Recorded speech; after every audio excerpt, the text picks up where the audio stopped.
una pa lang na pagdinig ng Senate Committee on Women tungkol dito sa teribleng trahedya sa Tacloban.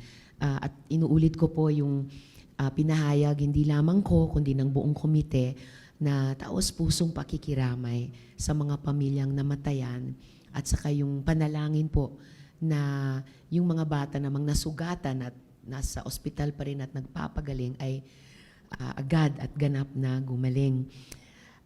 And bukod sa Committee on Women, probably may iba pang Senate committees na magpipick up ng iba't iba pang anggulo nitong Tacloban school shooting.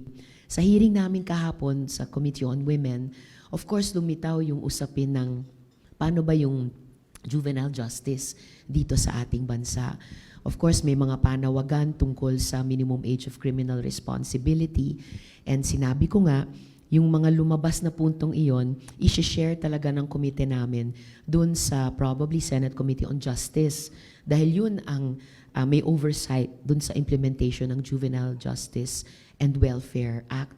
Pero sinabi ko na rin po kahapon, bukod dun sa issue ng minimum age, palagay ko kasing importante o mas importante pa nga, ma-review po namin or ma-review ng komiteng iyon kung gaano kahusay ba yung mga intervention programs.